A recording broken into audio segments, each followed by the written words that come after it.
And hello out there in Buckland. We are coming to you remote today. We've each got our own special studio. This is Dave, by the way. I'm at the station WNRM in Normalville. They were kind enough to let me use the studio for the day since I was in the area doing some fishing. So many thanks to the station manager, Mr. Matarazz, I believe is his name. Matarazz. So, and Dale, where are you? You're remote from some other station. Yeah, and I'm WNHS recording studios, which is very similar to my, to my kitchen. Ah, okay. WNHS, I like that. Yeah, okay. I like my favorite place, WNHS. Hey, lots to talk about today, Dave. I'm telling you. Yeah, my gosh, it's been a while here. We've been busy. We've been busy. Mm-hmm. And yes, hey, speaking of Normalville, we got a bunch of letters from Normalville. I don't know what you're doing out there, buddy, but that's my people. Yeah, let's just go through these here. I could see Mr. Matarazz, he's shaking his head over in the corner. Like, why did I let these guys do this? Anyway, so we got one here from Vixen, Sweet Sue, she calls herself. Mm-hmm. And she's commenting on the bike shop. And that was that little thing that the fella challenged me to, which would you rather be? She says, with respect to talking to animals, she says, I talk to animals every day and they love me. So I guess that's for you to know there. Sweet well, Sue. That's good. That's good. That's good. Wait a minute. Way to go, Sue. All right. That's Normalville. Go ahead. I've got another one from Normalville. This is Natalie from Normalville. Now she's talking about the episode or the segment that you did where you were talking about what do you do with the last of the bar of the soap? Remember that? The soap bits. What do you do with that sliver? Yeah, when it gets too small. The sliver before it falls down the drain and clogs the whole mess up. Listen to this. Listen to what Natalie says. She says, my mom put it in the washing machine. Clearly, you or Dell didn't watch your mothers do laundry. The ends of ivory soap went into the washing machine. Less laundry soap that was already diluted 100 times, just like our shampoo. So there you go. There's another. That's probably still a plausible option for I don't know. Bits and pieces. I mean, I would think that almost have to be flake size or something for them to dissolve. Well, or someone would say, "What's that big white thing hanging off of your shirt there?" Big piece of ivory soap.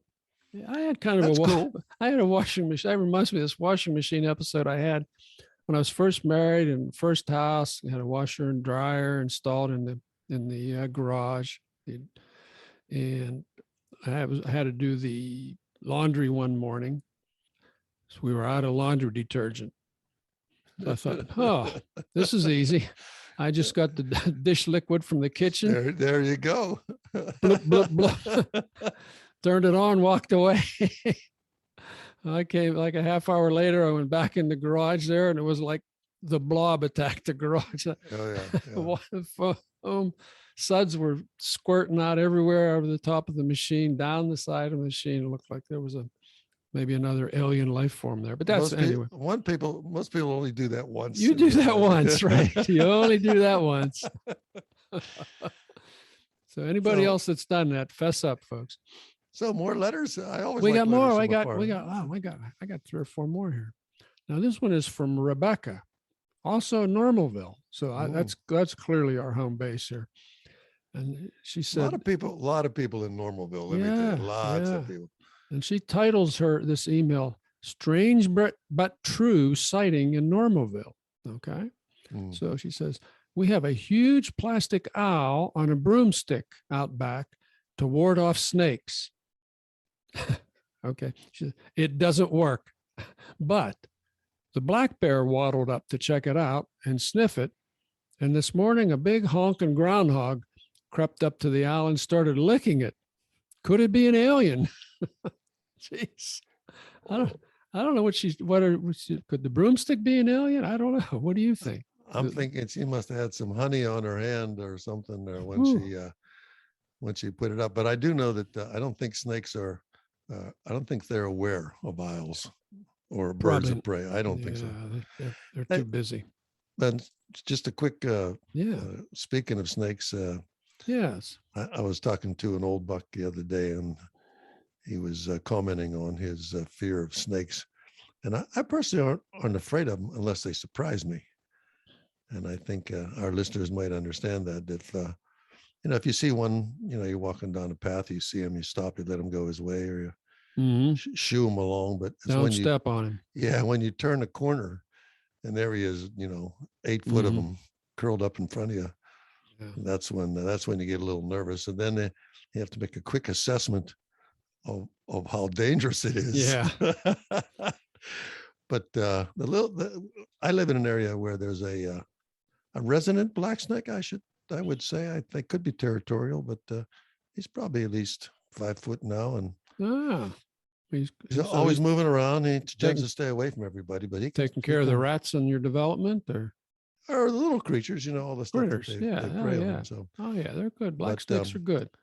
So if you're afraid of snakes, I can empathize with that. As long as you can see them ahead of time, you can avoid them and they'll avoid you. Yeah. So that's your snake lore. Anyhow, it's not going to, but a plastic owl isn't going to chase them away. I think Rebecca, you've got to do something different here, because you seem to be attracting bears, groundhogs, snakes. Nothing strange goes on in Normalville. Let me tell you, it's pretty abnormal. Yeah. Hey, speaking of Normalville, actually, do you remember Indian Creek in Champion, right down the creek from Normalville?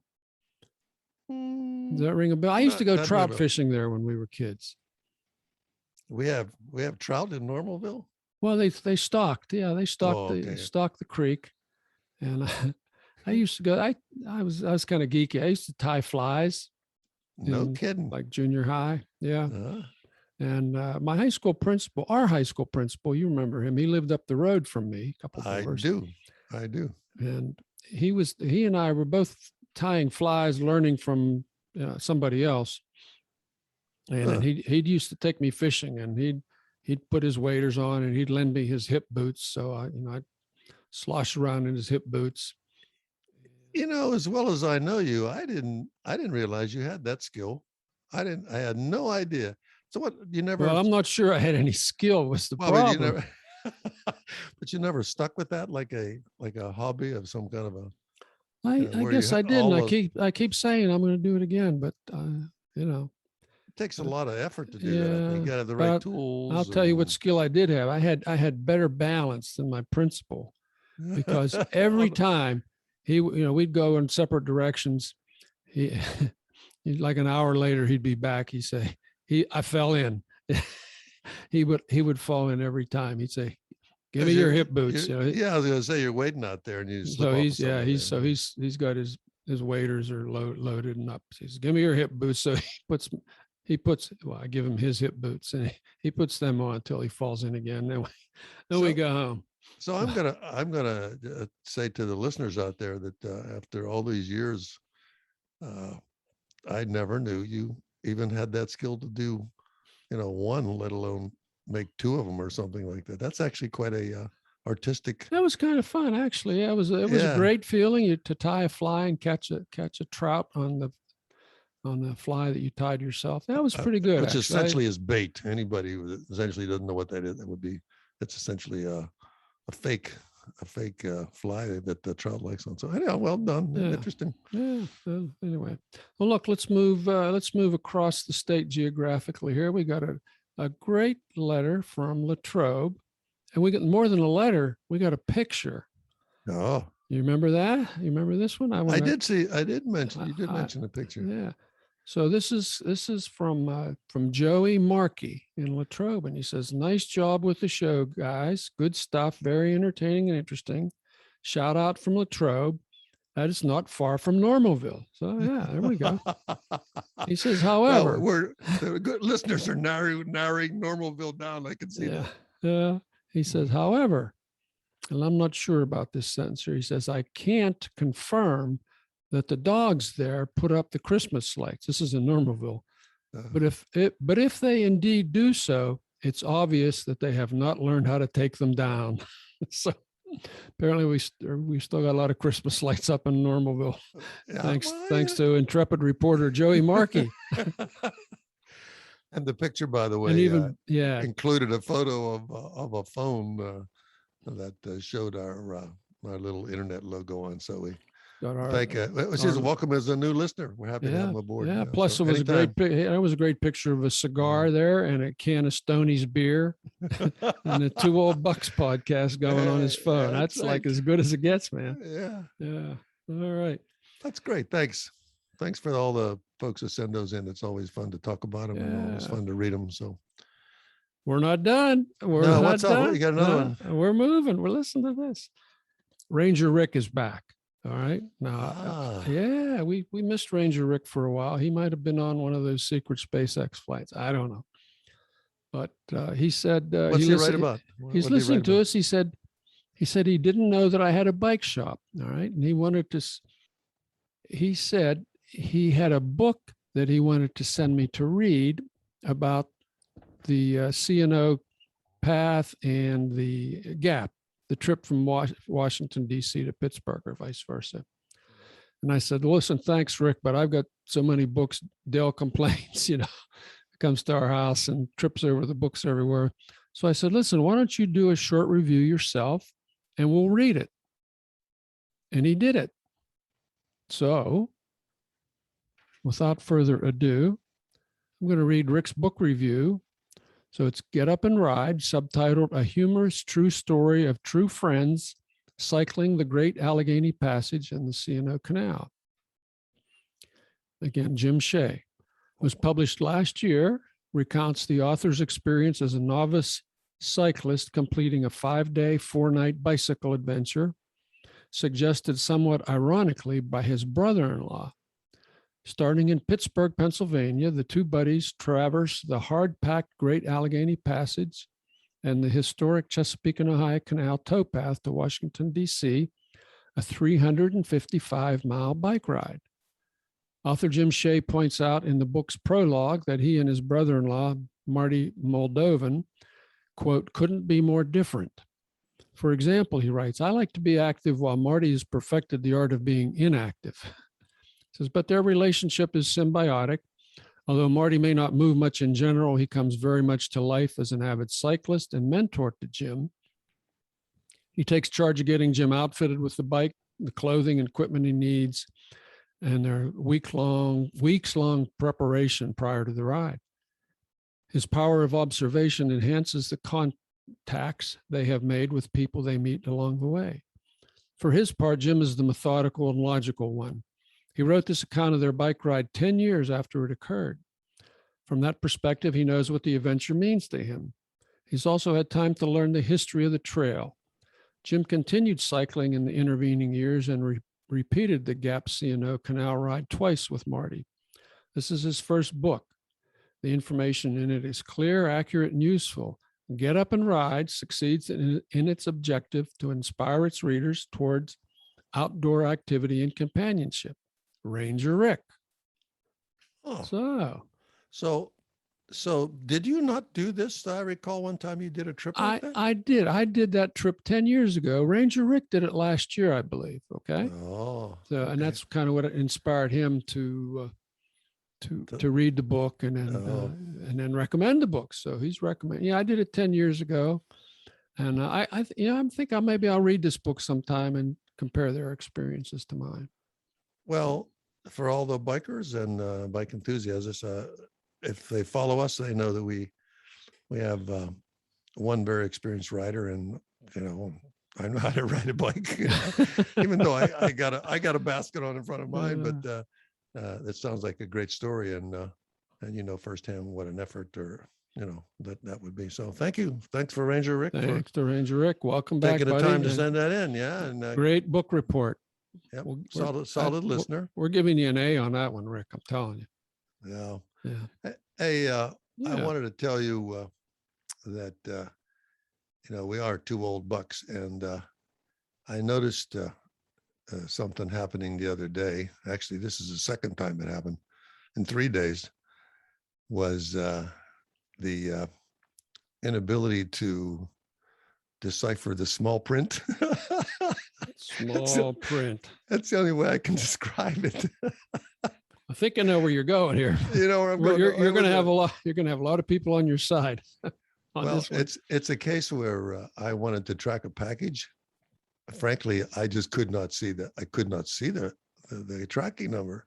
So I got a big magnifying glass, and I thought I had her down. I wrote it down again on another piece of paper in big, 1 centimeter numerals, yada yada yada. Mm-hmm. So I go and I type it in, and it says doesn't exist. I go Incorrect. and I type it in. Incorrect. Incorrect. So I'm thinking, what the heck could I be doing wrong? And I'm sure I got this right. So it turns out that the second numeral wasn't a numeral at all. I thought it was a 2, and it turned out to be a Z, a Z.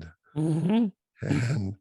And it took me a while to figure that out. I had to go and look at the suggested styles of numbers and so on. So I said, geez, could that be that? So I'm realizing now that that's one of the creeping old age things. Hey, we're not the 2 young bucks. Yeah, losing your sight. Oh my! So it happens again today. I'm trying to look at a code, and I finally had to look at it again, and then I wrote it down. I thought I had it, and then I had to look at it again. And I blew it up as big as my screen would allow me, and what I thought was a 1, and then I thought was an I. And then I thought was an L.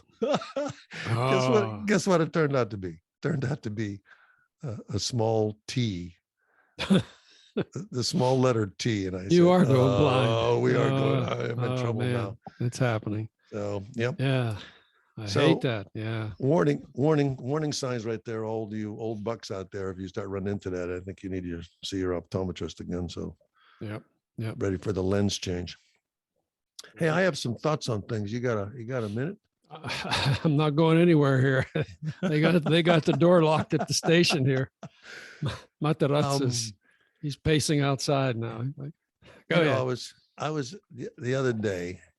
I consider. I mean, I call it buckworthy because we're talking to to several other people when we do it this way, but just over coffee.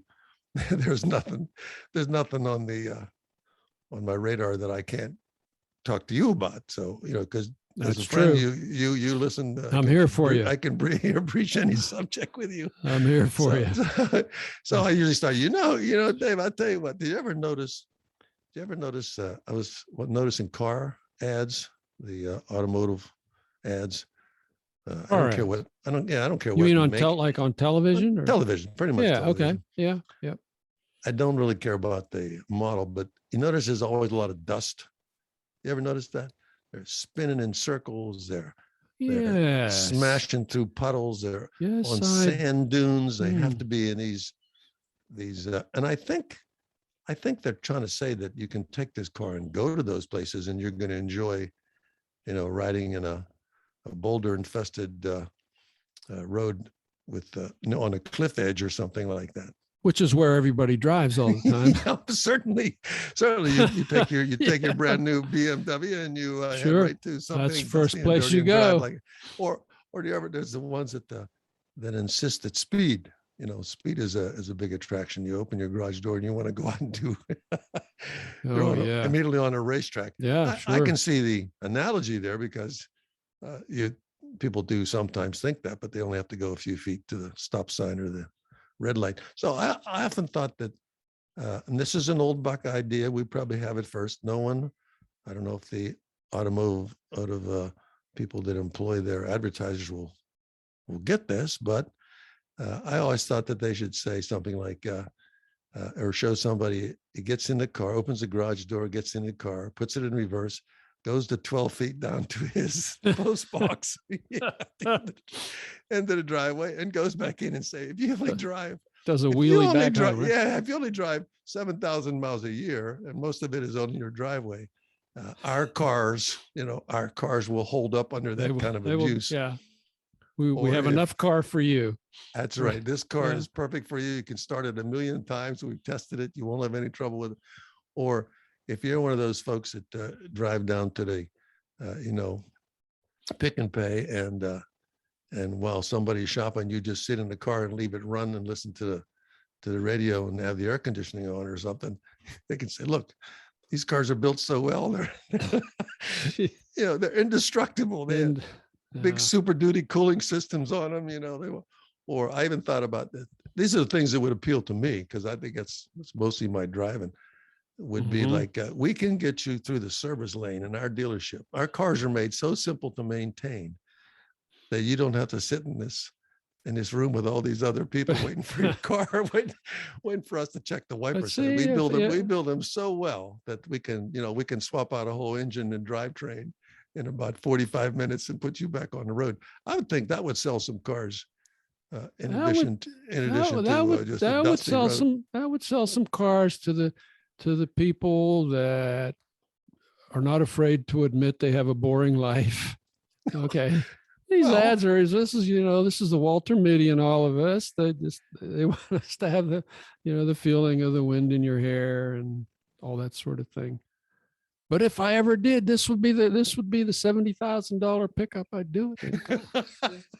But I look at it like those, you can always, if the car's not reliable, you can always take it out in the dust and the dirt and fly through the countryside with it. And of course, some of them now apparently will be able to cook pizza the way it looks like. You just flip down your switch and plug in your pizza oven, your electric pizza oven. Absolutely. Yeah. So anyhow, I just noticed that because I have nothing better to do. Okay. That's not even a rant. I don't think. No, it's not even. I wouldn't rant about it. I just thought they would change. But it is buckworthy. It's buckworthy. Yeah. So I was thinking about that, and I thought I'd run that by you. And I also had another question for you. For me. Yeah. Who else is here? And I guess it's for me. Yeah. What? Okay. Well, maybe it might be a listener that picks up on this. There might be somebody, tapped in. The aliens, maybe. What is the answer, or is there an answer to the why question?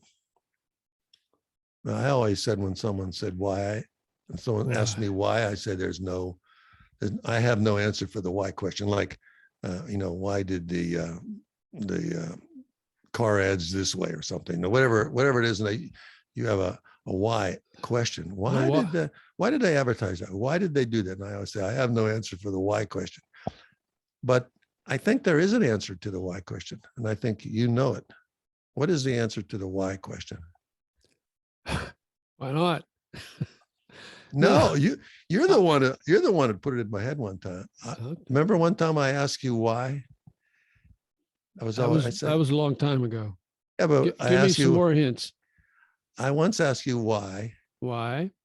I said, like, why? I don't know. It might have been why. Like, I'm dying on the vine here, buddy. No, I said you have like three nice bicycles or something. I said, why did you build another one from scratch? Because I can. Because I can. Yes, that is the answer. So that is the answer to the why question. So all you folks out there, when you ask why for anything, it's because they can. Mm-hmm. That's the only answer you need to give it, because they can. You don't have to argue about them. You don't have to make any sense. So that's some other analogies related to that we'll talk about offline. Yeah. Hey, but speaking of the why question, that is the why question. I actually am reading a book now. I'm not ready for a book report, but the book is called "Why Does E Equals MC Squared?" What do you think of that? That sounds interesting. We'll have to hang in here till we get that. The answer is almost because it can, actually. We are profound, Dave. I'm telling you, just profound, heavy-duty thinkers. Grab your Stonies and cigar and try to figure that one out. But listen to me. Come on back. Okay. Now, the author. This is kind of a brainy book. I'm going to have to read it about 6 times. Anyway, the author, he says, the answer to this question was easier to understand than why you can't have your cake and eat it too. Well, do you understand? I understand what that means, don't you? I mean, I always thought if you had your cake, you couldn't then eat it and still have it. So if you a physical cake on your plate, you could have, but once you ate it, then you no longer had it. So what are you referring to? Oh, well, I mean, so is it like that's like dessert philosophy or what? What's going on?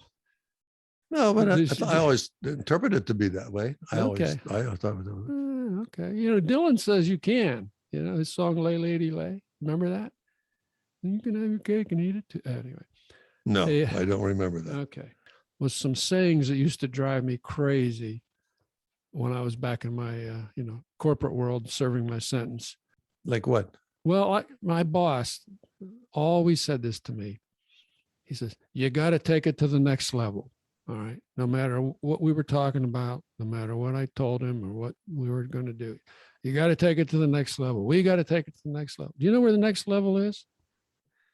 I don't. I was going to say like you would be a bit, no, you'd be a bit perplexed if you were. I was always perplexed, but if you had the only, if he was holding in your hand the last remaining, piece of something, and someone said that, well, where can I go?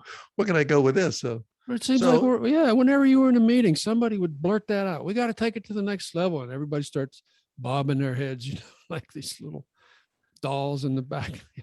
I never understood that. You know what? And I think I understand where you're coming from. If you're already at the highest level, you can go. What is there? Is that only one of few things that trouble you? There's probably 20. I'm only going to give you one more there. I sketched this down when I was reading this E equals MC squared. This was another one that used to kill me. We have to give it 110%. How is that physically possible? Isn't 100% all that there is? 100% is all there is. True. Okay. So I think the extra percentage is designed that you're supposed to take your 100% and max it out beyond that. How do you get beyond 100? I don't understand. No, you never really. That's like going faster than the speed of light. That's what these guys in this book. You can't go faster than the speed of light. Yeah. So you're in the Millennium Falcon. You just went into light speed. Know. And Chewbacca says, hey, Hans, can we kick it up? Yeah. All right, I'm going to stop before this turns into a rant. Okay. So I'm going to. But I'm sure there are one or two bucks out there that have probably experienced the same thing. Shaking. You mean when you reach the plateau of effort, and someone makes some comment that you need to go even higher than you already are, and it's like, I've won all there is to win. We've got it all. We've got 100% of the pie. All right. How are we going to get that 110%? All right. I'm stopping. Hey, before we go, I was just about to mention on where are we going? I'm not going anywhere. Before we go in another direction, we were talking about books, and you mentioned that book earlier, and I picked up a book quite by chance. It didn't even say New York Times bestseller or anything like that. It said that it was called The Connoisseur. Mm-hmm. And I have not finished it. I just started it. And apparently it was written in 1924 and then reissued in 2005 by his son, Evan S. Connell, Connell. And when it comes to books, there's no lawyer, there's no criminal, no detectives. This is a man who buys an artifact, or so he thinks, and becomes fixated with its value. And I said, isn't that an interesting premise? To take some became fixated. Okay. And fixated with the value of it. The value of it. Okay. Right. So whatever it is, like, you got your old coin or something, and somehow thing. And I said, it's actually fascinating, and how he's branching out in all kind of directions that makes him want to go further and further and further to find out, is this thing really, really this valuable? Mm-hmm. So kind of like I'll give you a book report on this. I'll give you a book report on this when I finish it. I'll probably go through it pretty quickly. It's only 200 pages. Good airplane book. Good airplane book. Okay. Yeah, 200 pages. So that day when we're actually going to get on an airplane again. Yeah. True. You know what that reminds me of, though? That's the whole NFT thing. You know what the big scam now is? People are selling fake NFTs Like, how Oh, can you tell the difference between who would have thought of that? a Who would real have ever thought NFT that and a would happen? fake NFT? Yeah. Unbelievable. Unbelievable. And people know what those are. Those are non-fungible tokens. Yeah.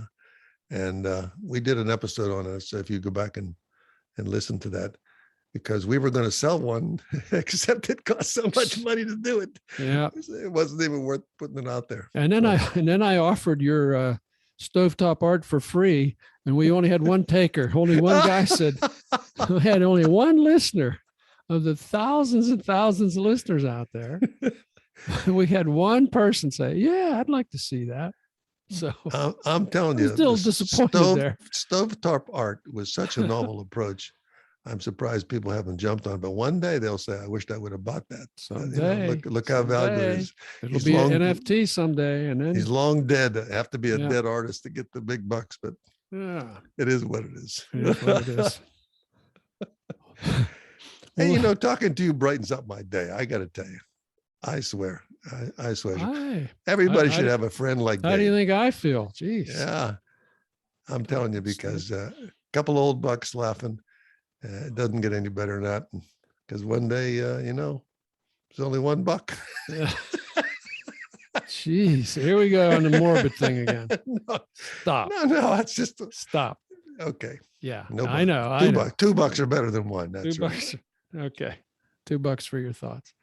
All right. Hey, listen, we've got one more letter from afar. This is really afar. I mean, this is from Moscow. Okay.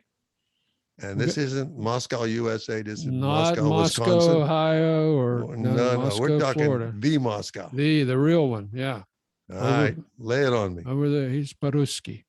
So anyway, this is a thorny problem here that he sent us. And we really don't have much experience being problem solvers. This is not Dear Abby or anything, but I think we should give it our best shot. Risky business. He's looking for advice over in Dos Fidonia land. Okay. Yeah. All right. So he says, he starts here. This is just part of it. He said, for lack of a better subject, how about my personal problem that pesters me this summer? What can you do with a smoking neighbor? He or she has an unalienable right to smoke in his own apartment, particularly on the balcony, right? But I can't tolerate the smoke dragged in by the draft into my apartment. Sure, you could discuss the matter with a neighbor, but it won't solve the problem entirely. Neighbors moving in and out, not everyone is kind enough, and so on. Every time I feel that smoke, I think about what to do. My current solution is to install an active supply ventilation system with filters on the inlet pipe. It's not cheap, and the installation process is far from simple, but fresh air is worth it. At least I keep saying that to myself. So, Mr. Svidonia. So he's posing this question. This is kind of a universal problem. Yeah, I think it is a universal problem, but I have a couple questions that I'd have to ask him first. Number one, are you sure you're living in Moscow? Because there could be a guy in the apartment below you named Dell, who's an avid cigar smoker. No, he doesn't do that because of that reason. That's why Dell doesn't do it. Yeah, Dale knows that the cigar smoke is okay. So very, tell me, very... give us some advice, or how do you deal with that thing? You being the guy generating the smoke. Now, I've been on your balcony with you, and I've watched you burn down a stogie here. So don't say you don't do it. No, I'm not denying that fact. I'm saying that I'm cognizant of that condition, and I kind of have to be in a very specific place. And there are some places where you can do that. And if I happen to be outside, it's generally on a day when I'm sure I'm not troubling anybody. But if you're not cognizant, if you have an attitude about that and an inalienable right to do that inside your house or on the immediate balcony, then that attitude does pose a problem if your neighbor is being affected by it. So no, what can he do? Yeah, what can he do? I don't know what the rules are over there. Could, but I don't know. Put a horse head at your neighbor's door. I don't know. If you got those kind of connections, you can move, right? If you got a connection, But I don't know. Maybe moving is not an option for him. Maybe moving is not an option. I don't know. So this is why we're not in the Deer Abbey business. Yeah, and I'll tell you, that is a giant problem, I think, around America too.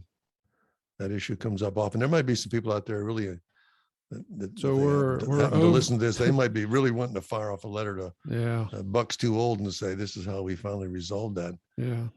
Yeah, I'd like to hear it, because right now we're 0 for 1 on the problem solving department, man. I'll tell you. I don't think we have a solution for our friend in Moscow. So I'm sorry, Mr. Svidonia, but all we can say is good luck, I guess. So try to negotiate perhaps or something, but otherwise there is no. Yeah, sorry. It's kind of ending on a flat tone here, but. Oh, we got to end? Is that what you're implying? I think we're probably getting to that point where we got to end. So they've only given me so many minutes of station time here. That's right. That's right. So this is old Buck Dell saying goodbye and thanks for listening. And this is old Buck Dave saying goodbye to y'all, bucks and vixens everywhere.